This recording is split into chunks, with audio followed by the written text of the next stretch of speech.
ocurriendo el tema del ataque a Catamarca, el refuerzo de Córdoba. Claro, entonces lo que se... Ataque simultáneo, ¿no? Sí, sí, las dos operaciones. Entonces, como había tanta gente ocupada en la operación de Villa María, la operación de Catamarca era escaso el personal que se detenía y se recurrió a parte de la gente que estaba en el monte, que le llamamos la compañía de monte. Una parte, no toda. Una parte vino desde Tucumán hacia... que nunca se pudo entender.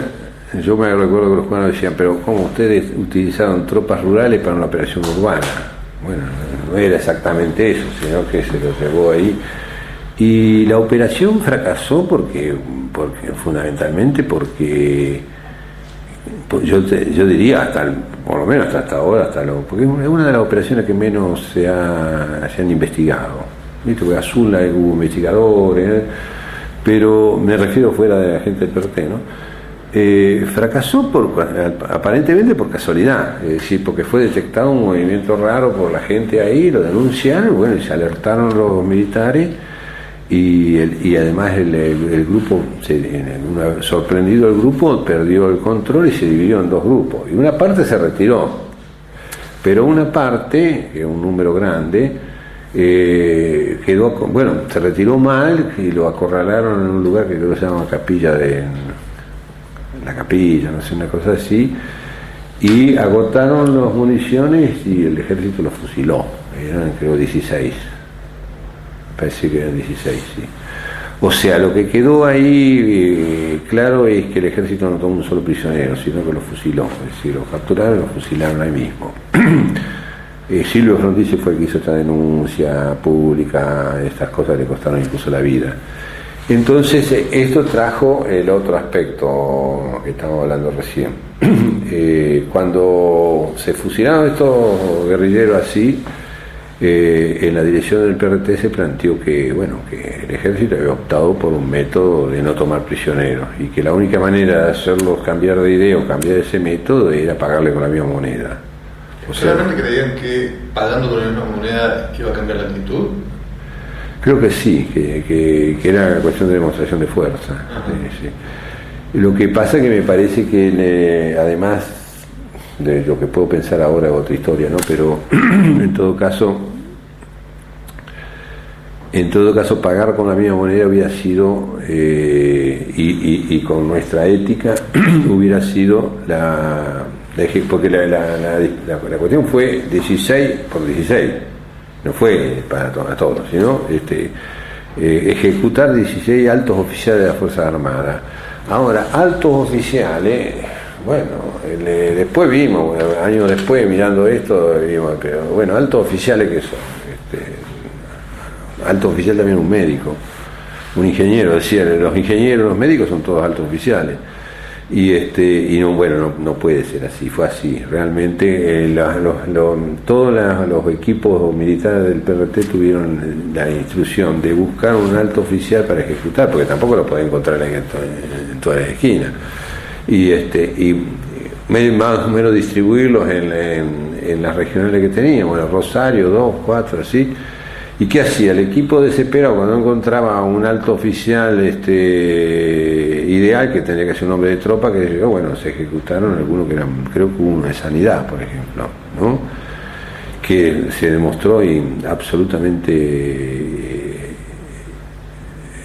como vos dijiste, inoperante la cosa, y además se prestó para un montón de otras.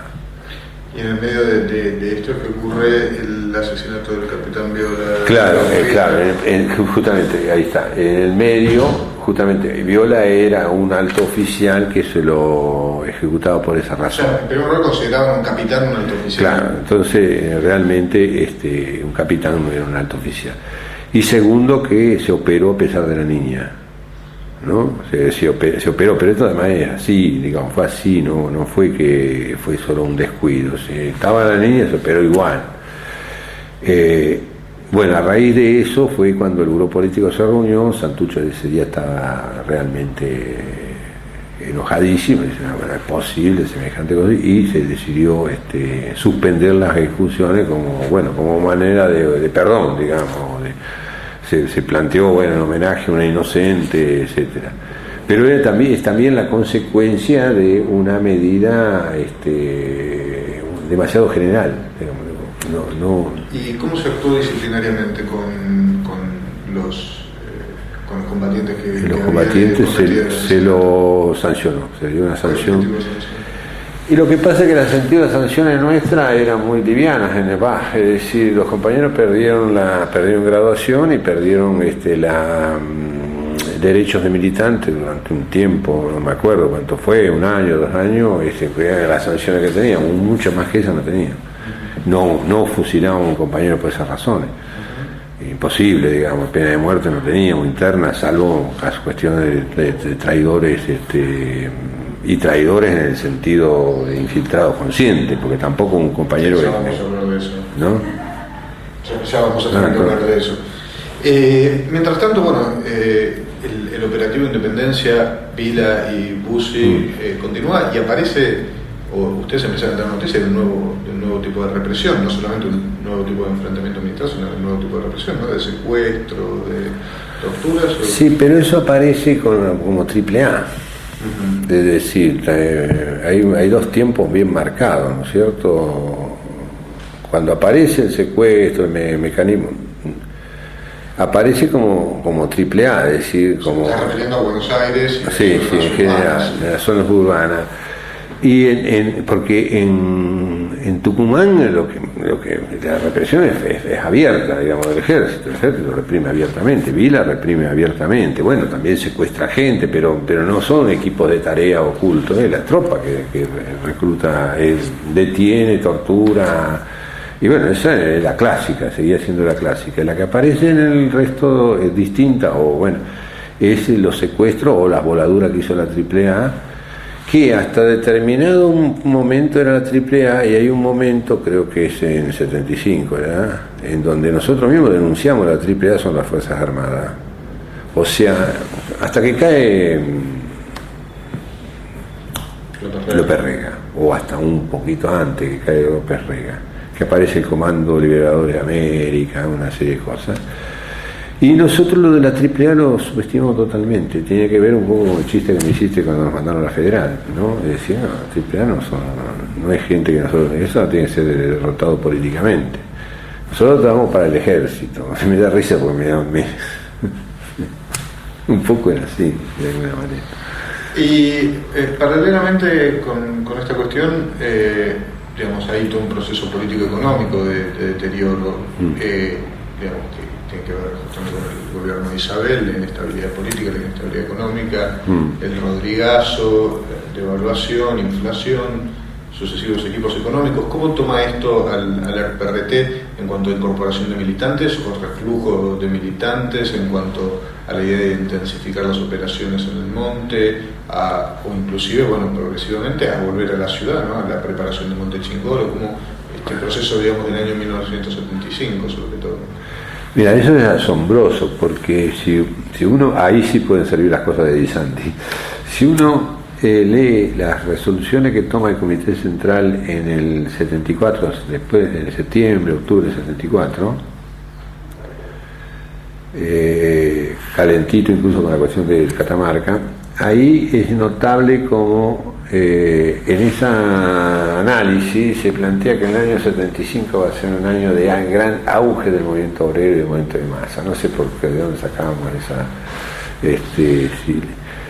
y que teníamos que prepararnos con toda energía para reclutar en ese gran auge. Y efectivamente el año 75, en un sentido, se produce un gran auge que hace su eclosión fundamental en junio, el Rodrigazo, el famoso Rodrigazo. Si uno después hila más filo y ve más el país en su conjunto, va a ver que en realidad ese gran auge es porque es Buenos Aires. Porque en realidad ya en Villa Constitución, a principios del 75, la cosa venía para abajo. Me estoy acordándome de algunas cosas de memoria, tendría que tomar apunte pero más o menos algunas cosas. Ya en Salta había habido en los ingenios azucareros de Jujuy, Ledesma, todo eso había habido una represión notable al movimiento y un reflujo enorme. Y así recuerdo varios puntos donde había habido reflujo. En la misma Córdoba ya no tenía el auge que tenía Córdoba, se había dado el famoso Navarrazo con todo lo que había pasado en Córdoba, y entonces más bien había reflujo. Pero de todas maneras el auge aparecía como auge, apareció, que realmente también era auge, ¿no? El movimiento, sobre todo en la industria automotriz o metalmecánica en Buenos Aires en general, que hizo su punto en el Rodrigazo. Y ahí nosotros nos consideramos ultra satisfechos, porque efectivamente en ese lo que quedó a la vista cuando se da el Rodrigazo, que gran parte de la gente que participa a la cabeza del Rodrigazo son gente del PRT. O sea, nosotros en el Rodrigazo teníamos varios dirigentes importantes, empezando por Di Santi, que hoy es el historiador oficial del PRT, ¿no? Que era de Propulsora, pero siguiendo por un tocayo mío, Kremer de apellido, que era de Ford, y casi todas las fábricas de Gran Buenos Aires, los cuadros del PRT estaban metidos eran parte de ese movimiento obrero. Entonces, desde ese punto de vista tenemos realmente mientras que en el monte la cosa estaba estancada, digamos, allá donde se suponía que iba a ser estaba estancada, y en algunos otros lugares las cosas había habido más bien reflujo, analizado después de distancia, pero bueno, el auge ese tenía mucha importancia. Y digamos, dentro de este proceso, ¿cómo empieza a aparecer la idea del ataque en Monte Chingol, ¿no? Sí, pero eso en septiembre. No, porque lo que pasa es que cuando se da el Rodrigazo, hay un hecho importante en el medio. Cuando se da el Rodrigazo, en Argentina se produce lo que se llama una crisis, ¿no? Bueno, es una crisis política de la puta madre, caen tres ministros caen, ¿no? Y Isabel quedó así, tambaleando, bueno, entonces, y además lo que se palpaba en la población en general era, bueno, un vacío de poder, todas esas cosas, y no había, es decir, como que el poder se estaba, o al menos el gobierno, se tambaleaba, las Fuerzas Armadas no movían un dedo, porque en eso fueron muy inteligentes, no movían un dedo, solo se limitaban en Tucumán y a cuidar los ataques que nosotros le podíamos hacer, pero no, ellos no intervenían para nada. Se tambaleaban las cosas así, se sacudía el poder y no había, y entonces salieron las consignas de todo tipo. Había gente que decía gobierno de la CGT, por ejemplo, ¿no? Una consigna de gobierno de la CGT, gobierno provisional, asamblea, eso es lo distinto. El PC, el Partido Comunista, lanzó la consigna gobierno cívico-militar de amplia coalición democrática. Montoneros lanzó la consigna la renuncia de Isabel y nos llamaba a elecciones. Y nosotros, para ser más izquierdista que los izquierdistas, lanzamos la consigna Asamblea Constituyente. Con la idea, en realidad... La más institucional era la de Montoneros en ese momento. Sí, claro, la más institucional era Montoneros, realmente, bueno, fue una crisis, además encima porque el gobierno de Isabel estaba tan, realmente. La nuestra era la más radical en el sentido que se supone que Asamblea Constituyente significaba, bueno, el país no va más, toda nación, la Asamblea Constituyente debería ser la resultante de un estado de insurrección, ¿no? Claro, que no es lo mismo que hoy, digamos, grupos de izquierda siguen reivindicando. Claro, lo están planteando si nosotros decíamos en un estado de revolución, lo que hacemos es que el pueblo delibera dónde vamos, pero tampoco nos chupamos el dedo que sí se va. Es más bien una consigna movilizadora que una consigna de buscar la de los montes era una propuesta institucional concreta de salida al momento de la crisis. La del PC a su modo también la era, al modo del PC, digamos, la menos institucional. Pero la nuestra era más bien una consigna de movilización que de solución, o sea, de darle una vuelta de manija más a la revolución. Ahora, eso tenía más que ver con la actuación en los frentes, digamos, no militares, políticos, que los militares. ¿No? Claro, entonces, justamente, y entonces porque además nosotros decíamos, bueno, las Fuerzas Armadas no se mueven porque no están preparadas todavía tienen el síndrome no decíamos la palabra síndrome, pero de que se habían desgastado con Lanuse, etcétera. no están preparadas para asumir el poder, en este caso tenemos que darle manija. Y ahí nosotros nos hacemos una jugada que es curiosa. Yo digo curiosa porque digo, al menos dentro de la cosa había un rasgo de madurez, que proponemos un armisticio. Bueno, solo eso te voy a preguntar, y entonces le ofrecen como una especie de tregua. Entonces proponer un armisticio, me acuerdo que discutimos tanto la palabra tregua, armisticio, ¿cuál es la palabra? No, alto al fuego, buscamos, viste, como esa cosa, a veces parecíamos tan jurídicos, esa cosa de encontrar la palabra que no fuera, yo me acuerdo, reflujo o retroceso, bueno. No, armisticio era lo más adecuado, porque armisticio significa un alto al fuego, una especie de alto al fuego, pero que cada ejército se queda como está, ¿no? Ninguno entrega las armas. Y para lo tanto lo que pedíamos era la libertad de los presos políticos y prometíamos no armar, no hacer operaciones militares. Esta vez no como cuando Cámpora, que era no en general, suspendemos las operaciones militares mientras se lanza la lucha política. Bueno, las consignas elementales, los pedidos elementales: libertad de los presos políticos, amplia libertad para organizarse. ¿Existe? Hay algo que no estoy entendiendo. Ustedes ofrecen este armisticio y esta idea, digamos, de colaborar o de contribuir a una estabilidad política. Sí. Pero esto es contradictorio con la idea insurreccional de la Asamblea Constituyente. Claro, pero nosotros, claro, pero el juego, ¿dónde estaba? Es que el juego estaba en ganar la iniciativa política, en ganar prestigio político. Nosotros no somos los que queremos la guerra. La guerra no la podés tener de todas maneras, pero nosotros no somos los que tenemos la guerra. Nosotros somos los que queremos una solución, pero con una solución que sea popular. Creo que en medio de ese proceso así no dejaba de ser un síntoma de buscar algo menos como puede decir, a todo o nada, como veníamos, ¿no? Por más que fuera. Nosotros jamás podíamos proponer llamado elecciones cuando estábamos contra el sistema institucional. En cambio, la Asamblea Constituyente nos pedía. Lo que pasa es que esa consigna, esa propuesta, nadie la bola, nadie. Entonces, todo lo que, y en este momento ya sí empezaba el aislamiento político general, que de alguna manera se percibe, es decir, ¿por qué? El aislamiento político, digamos, en ese punto empezaba aquello que habíamos ganado de prestigio, los muchachos que jugaban contra la dictadura, estos muchachos que son medio incomprensibles ahora, pero siguen siendo los muchachos, ya empezábamos a ser incomprensibles en serio, guerrilla en Tucumán, guerrilla por acá y no hay salida, o sea, había un enorme, empezaba lo que se llama el aislamiento político, y yo creo que ahí lo que funciona en nosotros es, nos fracasamos en la línea política esta, no sirvió para construir,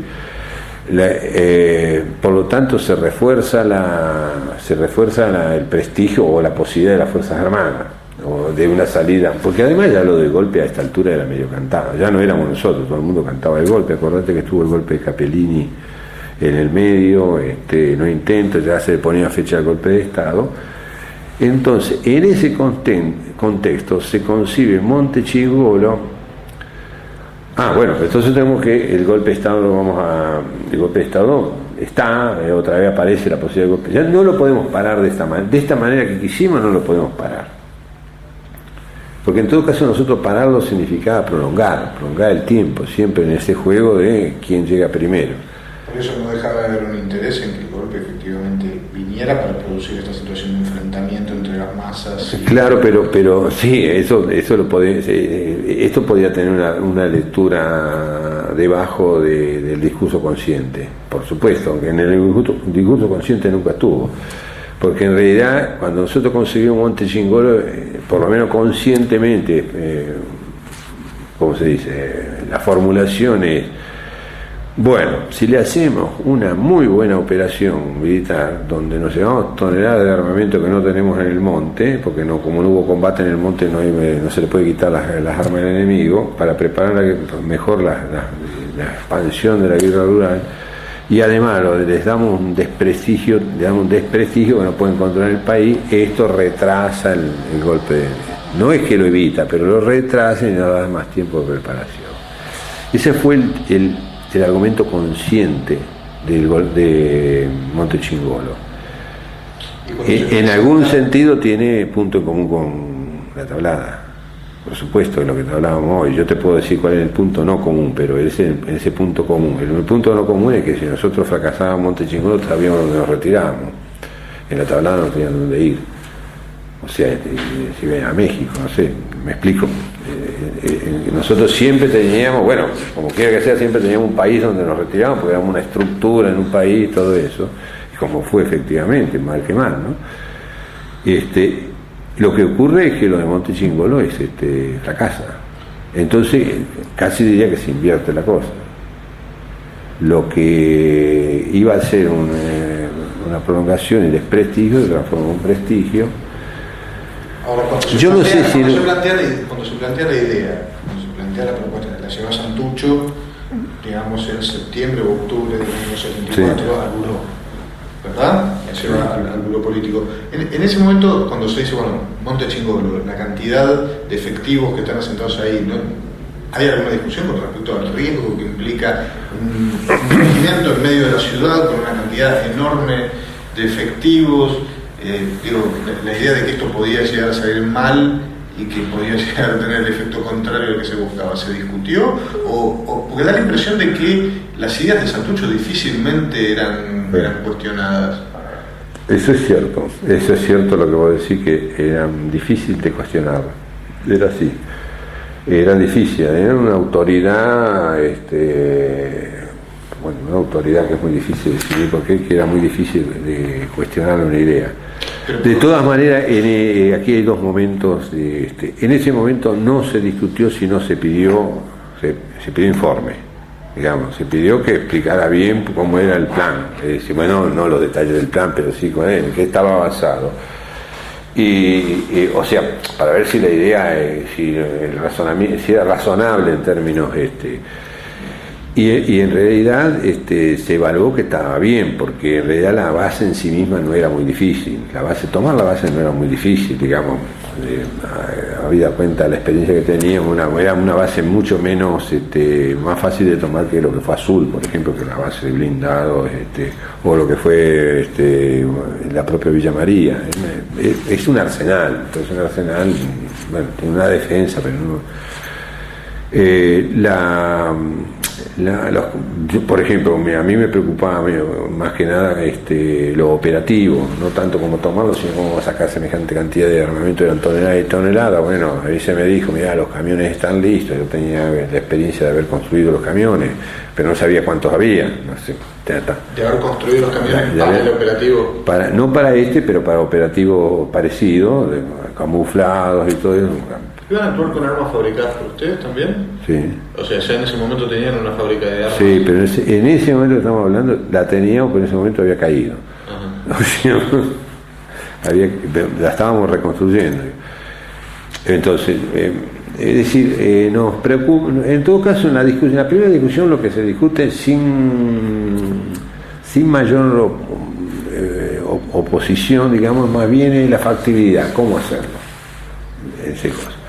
Lo que pasa es que hay una segunda discusión, que es cuando, después que cae Juan Ledesma, que iba a ser el jefe de la operación y todo, además nosotros le teníamos a Juan Ledesma una confianza muy... Juan Ledesma iba a estar a cargo de la operación. Claro, tenemos una confianza, no me refiero a confianza personal, una confianza profesional, porque era un chico que había demostrado una sangre fría, una capacidad para manejar situaciones, un tipo excepcional.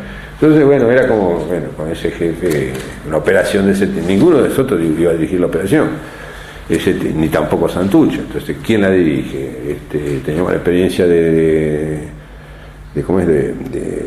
Azul, que había sido un error del jefe, fundamentalmente. Entonces, bueno, perdonable, no perdonable. ¿Quién había sido el jefe de Azul? Gorganán. Y entonces, pero como Pedro, perdón, se me va, porque Pedro le decíamos, este muchacho Juan Ledesma había hecho una cantidad de cosas y sobre todo había hecho la de Villa María, que como operación en sí misma es muy muy bien resuelto, todo lo que es donde se prueba un jefe, digamos, ¿no?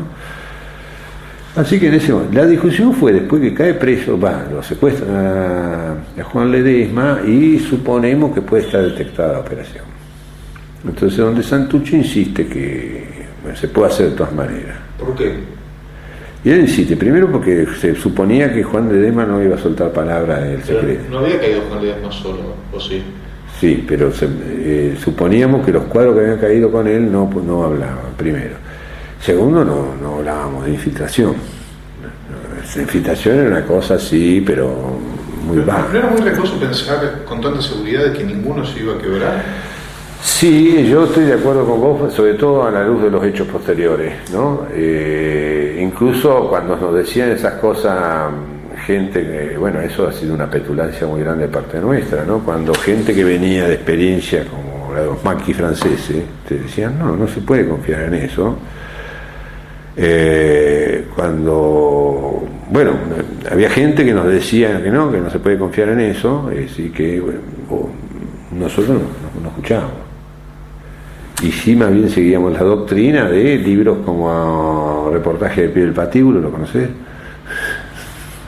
Digo, los famosos libros que hicieron doctrina, mitos, no le quito el mérito, pobre tipo, quiero decir, casos heroicos de la guerra de Vietnam, un montón de tipos que lo hizo en pedazos y no hablaban, nosotros que teníamos, y vos me preguntás esto y a mí me pone nervioso que me lo pregunté porque me parece increíble que me lo tengas que preguntar y no sé si me explico, me parece increíble que tenga que decirte que increíblemente era así, como te estoy diciendo, que creíamos que había gente que no se quebraba. ¿Y eso ustedes lo creían, digamos, todos conjuntamente, o Santucho bajaba también la idea de que nadie se iba a quebrar y todos creían en eso y nadie podía cuestionar esa? No, en general nosotros pensábamos, había dos puntos, con algún matiz, pero había un punto que nosotros considerábamos que hay un matiz muy racional dentro de lo que vos podés conseguir racional, que nosotros consideramos que la fortaleza para resistir no estaba dada por